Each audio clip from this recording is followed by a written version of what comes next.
A rare diagnosis changed everything. Joao's incredible journey against Erdheim-Chester disease. Part 1. The unexpected diagnosis. Joao was a simple man living in a small countryside town.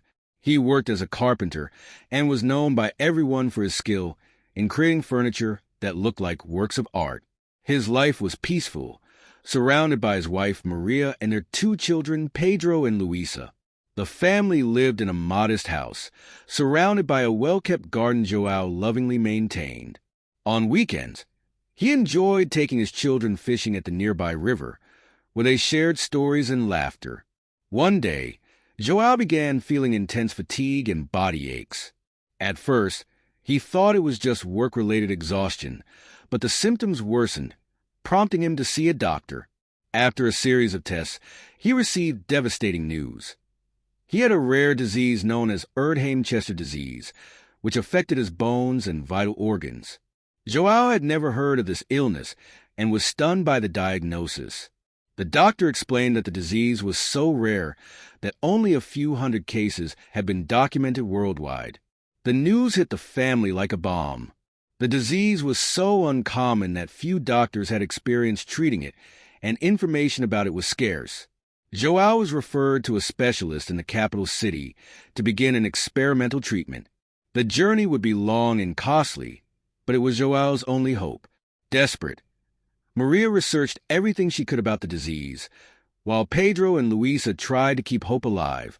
Friends and neighbors rallied to help with donations and emotional support. The small-town community was tightly knit, and everyone wanted to do something to assist Joao and his family. They organized raffles, bazaars, and charity events to raise funds.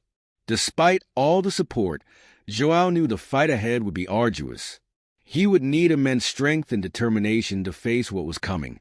As he prepared for the journey to the capital, Joao reflected on his life. He recalled happy moments spent with his family and the challenges he had already overcome. He thought about how the disease might affect his ability to work and support his family. The idea of depending on others unsettled him, but he knew he had to accept help to survive. Maria, in turn, became a true warrior. In addition to taking care of the house and their children, she accompanied Joao to appointments and treatment sessions. She spent sleepless nights researching the disease, looking for alternatives, and reading testimonials from others facing similar situations. Her dedication and unconditional love gave Joao the strength to keep fighting. Joao began treatment in the capital, but the first months were extremely difficult. He underwent countless chemotherapy sessions and experimental treatments that left his body weakened. The frequent trips to the capital became more exhausting each day, and the funds raised by the community began to run out. The situation was critical, and many were starting to lose hope. Additionally, Joao faced the challenge of adapting to a completely unfamiliar hospital environment. The smell of disinfectant, the constant sound of monitors, and the sight of other patients in similar conditions were a constant reminder of the seriousness of his situation. However, he found strength in small acts of kindness, such as a nurse's smile or words of encouragement from other patients. Part 2. The Fight for Life. The treatment in the capital was grueling. Joao spent days hospitalized, undergoing chemotherapy sessions with severe side effects. Constant nausea, hair loss, and muscle weakness became part of Joao's new routine. Each trip to the capital was a battle against fatigue and pain. On days when he felt slightly better, he tried to walk around the hospital corridors to maintain some level of physical activity. During his hospital visits, Joao met other patients fighting their own battles against severe illnesses. Many had been there for months, some even years, searching for a cure. Joao listened to their stories, shared his own, and found comfort in their support and small victories. Some patients became close friends, exchanging daily messages of encouragement. Despite the pain and suffering, Joao never gave up. He found strength in small things: his children's smiles, Maria's unwavering support, and the solidarity of friends.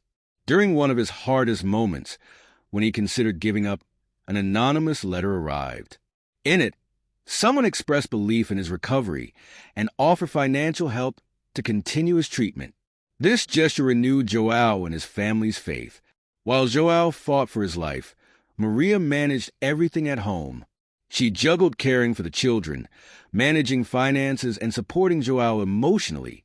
Pedro and Luisa, despite their young age, showed remarkable maturity. They understood the gravity of the situation and did everything to help their parents.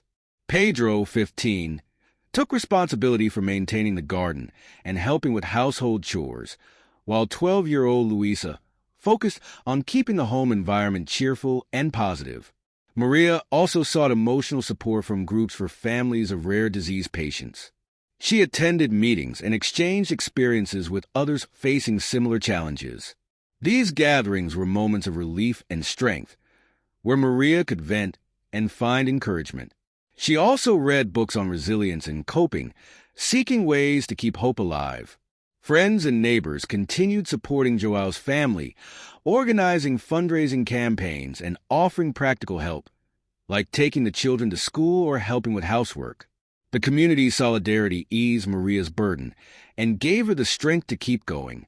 Even while weak, João tried to keep his mind occupied. He brought a notebook to the hospital, where he sketched furniture designs he dreamed of building once he recovered. These creative moments were an escape from the painful reality and a way to nurture hope. João also began writing a journal, recording his thoughts and feelings throughout his journey.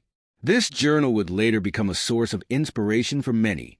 One of João's doctors, impressed by his resilience and determination, decided to explore new treatment options. The doctor contacted international specialists, and after much research and discussion, they proposed an innovative combination of therapies. This news gave João and his family renewed hope. Part 3. The Unexpected Victory. Months passed, and against all odds, João began to show signs of improvement.